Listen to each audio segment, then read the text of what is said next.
Friends, welcome back. तो भैया भारत के लिए ये गोल्डन चांस है, तो देखते हैं कौन सा गोल्डन चांस है और क्या करना चाहिए और क्या कर रहे हैं हम। तो वीडियो शुरू करते हैं। वीडियो शुरू करने से पहले अगर आप चैनल पर नए हो और आपने अभी तक सब्सक्राइब नहीं किया तो जल्दी से पहले सब्सक्राइब के बटन और बेल आइकन को क्लिक कर लो ताकि आपको हमारे सारे न्यू वीडियोस के नोटिफिकेशन मिल जाए जैसे हम अपलोड करें। अगर आपको वीडियो पसंद आता है प्लीज लाइक एंड शेयर। चलिए शुरू करते हैं। और दूसरा तो चैनल उनको भी सब्सक्राइब कर लेना, लिंक्स है डिस्क्रिप्शन बॉक्स में, वहाँ पे भी आपके रिक्वेस्टेड वीडियोस आ रहे हैं। ये वीडियो जारी करी है यूक्रेन की सेना ने, जिसमें आप देख सकते हैं यूक्रेन का एक ड्रोन रूस के एयर डिफेंस सिस्टम की तरफ बढ़ रहा है और करीब जाकर वो इससे टकराता है और इस पूरे एयर डिफेंस सिस्टम को तबाह कर देता है। और उससे भी ज्यादा शर्मनाक बात तो रूस के लिए ये है कि ये एयर डिफेंस सिस्टम ऐसा नहीं कि एक जगह बस रखा है, नहीं, ये एक्टिव है। और उससे भी ज्यादा शर्मनाक बात, ये एयर डिफेंस सिस्टम पेंतसीर S1 है जो स्पेशली बनाया गया है ऐसे छोटे टारगेट को डिटेक्ट करके मारकर गिराने के लिए, यानी कि छोटी मिसाइल हो गई, छोटे लड़ाकू विमान हो गए या फिर ड्रोन हो गए, उन्हें पकड़कर मारना ही इसका काम है। ये एक्टिव है, ये ट्रैकिंग के जरिए आसपास के इलाके को ट्रैक भी कर रहा है, उसके बावजूद ड्रोन को डिटेक्ट नहीं करता, अटैक कर रहे हैं ड्रोन को या पता नहीं लगा पा रहा और उसी ने डिस्ट्रॉय से नष्ट हो रहा है। और अगर आपको लग रहा है कि ये सिर्फ एक घटना है, नहीं, कल के दिन आप अपने स्क्रीन पर ये खबर देखिए, सिर्फ एक सिंगल डे में 24 घंटों के अंदर अंदर रूस के 5 एयर डिफेंस सिस्टम तबाह करे हैं यूक्रेन ने। आपको लग रहा होगा कि सारे ही छोटे वाले ही होंगे, नहीं, पेंतसीर सिर्फ 2 थे। इसके अलावा बताया जा रहा है कि 3 S-300 एयर डिफेंस सिस्टम थे। जो लोग नहीं जानते तो आपको S-400 एयर डिफेंस सिस्टम के बारे में तो पता ही होगा, जो हमने रूस से खरीदा है। हर एक S-400 के लिए $1 अरब यानी करीबन 8,300 करोड़ रुपए हमने रूस और एक ड्रोन ने जाके उसको खत्म कर दिया। तो जो S-400 है ना, इसे S-300 को ही अपग्रेड करके बनाया गया है। एक तरीके से बड़ा भाई आप कह सकते हो S-400 को S-300 का। और इन S-300 को तबाह किया गया है 3 की संख्या में सिर्फ एक दिन में। और किससे तबाह किया है? छोटे छोटे ड्रोन, छोटी छोटी मिसाइलों के जरिए, जो कि 30-30, 40-40 साल पुराने ATACMS मिसाइलें हैं, उन्हें तक नहीं पकड़ पा रहे।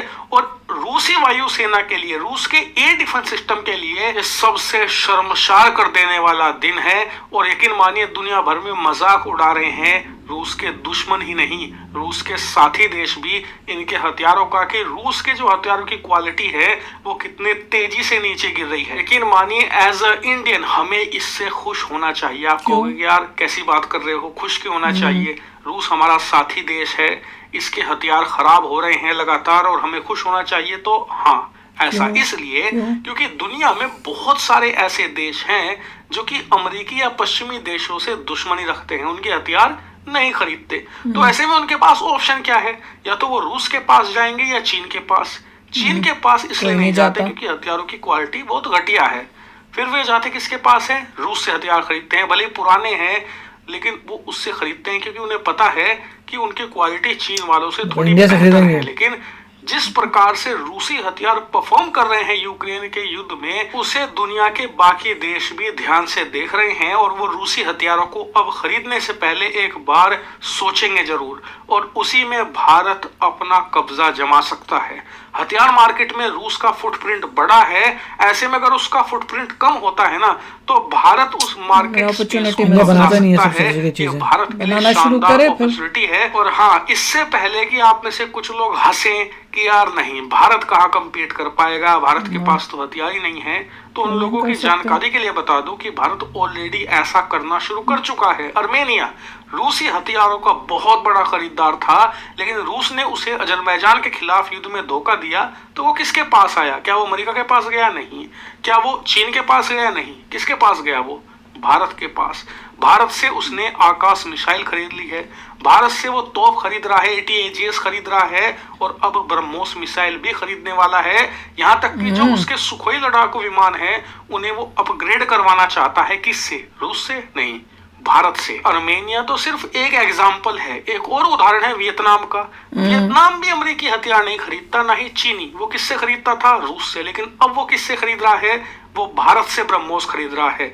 इंडोनेशिया रूसी हथियारों का खरीदार था, वो हमसे ब्रह्मोस खरीद रहा है। यानी कि भारत धीरे धीरे रूसी जो मार्केट प्लेस है उसे कब्जा कर रहा है, और रूसी हथियारों की जो खराब परफॉर्मेंस है ये हमें और मौका देगी रूस का मार्केट कब्जाने का, और यही हमारे आने वाले समय में डिफेंस इंडस्ट्री का आधार भी बनेगी।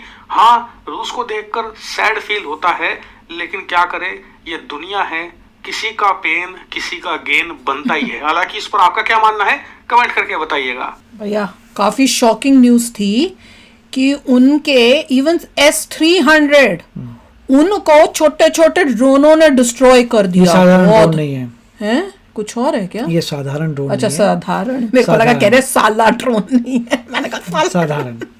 ये एक साधारण ड्रोन नहीं है जो किसी ने भेजा, उसे डिटेक्ट नहीं कर पाया, उड़ा दिया। ये बहुत ही सोफिस्टिकेटेड ड्रोन्स हैं जिनको एनहेंस किया गया है। उसमें डेफिनेटली कोई रिसर्च लगी होगी, कुछ उनको पता होगा कि रशियन सिस्टम जो है केपेबल नहीं है इस टाइप के ड्रोन को डिटेक्ट करने के लिए, इसलिए उन्होंने वो ड्रोन भेजे जिसको वो डिटेक्ट ना कर पाए। और बहुत ही लग रहा है वेस्टर्न वर्ल्ड ने टेक्नोलॉजी ट्रांसफर की है यूक्रेन को टू मेक दिस हैपन। और ये क्यों हो रहा है? क्योंकि मिस्टर ट्रम्प आने वाले हैं जनवरी 20 को। उससे पहले वो चाहते हैं जो जितना जल्दी से आगे बढ़ सकेगा नेगोशिएशन में आसानी हो जाएगी, हो ये रहा है।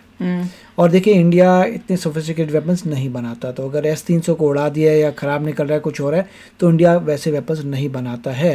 यस, बनाने चाहिए, उसके लिए टेक्नोलॉजी चाहिए, समय लगता है, टाइम लगता है, रिसर्च डेवलपमेंट में पैसा, वही मोदी जी कर रहे हैं। पहले इतने सालों में जब जीरो हो गया था, वहां से रिवाइव करने में कुछ तो टाइम लगेगा, अब धीरे धीरे आपको रिजल्ट नजर आ रहा है। और इसमें दो एंगल्स है, एक है कि हमारा फायदा हो सकता है, जैसे बताया वीडियो के अंदर कि भैया हमको अपॉर्चुनिटी मिल रही है अपने वेपन्स बेचने के लिए, पर दूसरा एक हमारे लिए बहुत नेगेटिव ये है कि हम भी तो रशिया से लेते हैं और हमने भी तो अभी S-400 लिया है, तो अगर उसको तो मतलब नुकसान देने की ऐसी चीज बन गई है, तो हमारा जो हमने खरीदे वो उनकी भी वैल्यू नहीं रहेगी, तो वो बहुत मतलब वो ज्यादा अलार्मिंग है। एंड ऑफ द डे आपका जो एनिमी है वो भी इसी टेक्नोलॉजी का यूज करके ड्रोन से आपकी चीजें उड़ा सकता है। एग्जैक्टली, तो हमारे एनिमी के पास अब एक वो अब आ गया है ऑप्शन कि वो उसको लेके हमारी जो चीजें जिनको हम कहते थे कि भैया हमने रशिया से ली है और उसको कोई मार नहीं सकता, कुछ कर नहीं सकता, अब उसका एक तोड़ आ गया जो हमारे लिए बहुत टेंशन वाली बात है। और ये भी कहते हैं कि यूक्रेन जो है स्टार्टिंग में इतना महान नहीं था ड्रोन्स में, जब वॉर शुरू हुई है तो उन्होंने बहुत मेहनत की है ड्रोन्स को आगे लेके जाने के लिए, और वो काफ़ी आगे चले गए हैं ड्रोन्स को। यहाँ तक बोल रहे थे कि जो प्रोफेसर्स हैं जो पढ़ाते हैं उन्होंने टॉय ड्रोन्स लिए, उनको मिलिटराइज किया, हेल्प की लोगों की कि कैसे आप यूज कर सकें अटैक करने के लिए, और सारी ड्रोन की गेम होती जा रही है। हाँ, देख बहुत ही अमेजिंग बात है। एक छोटी सी चीज है जो इतने बड़ी चीजों को 350 मिलियन का, चलो अगर ये 1000 का भी कर लो, $1000 का मिलियंस वाले इक्विपमेंट को उड़ा के आ रहा है। तो सोचो 3 को कर दिया उन्होंने, कह रहे हैं 3 एक ही दिन में। और ये तो कुछ भी नहीं है, मेरे ख्याल से काफी सारे सोल्जर्स की अभी जो यहाँ पे न्यूज़ है, पता नहीं वहाँ आ रही नहीं आ रही, बट बहुत सारे रशिया के सोल्जर्स मर रहे हैं ऑन अ डेली बेसिस, बहुत सारे। मुझे तो दुख हो रहा है। तो एक तो ये प्रॉब्लम है कि उनके, दूसरा नॉर्थ कोरिया वाले भी बड़ी ज़बरदस्त मर रहे हैं।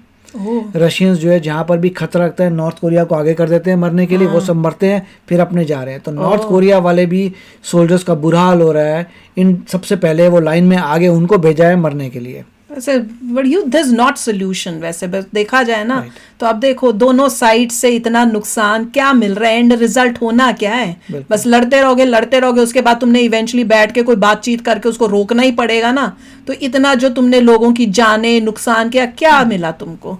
तो चलो यार, आप भी शेयर करना अपने थॉट्स। चलते हैं, मिलेंगे नेक्स्ट वीडियो में बहुत ही जल्द। Till then take care and bye bye. तो अगर आप मेरे इस चैनल पे नए हो तो जल्दी से सब्सक्राइब के बटन को हिट करो और बेल आइकन को क्लिक करो, ताकि आपको मेरा जब नया वीडियो मैं लगाऊं आपको उसके बारे में जल्दी से पता चल जाए।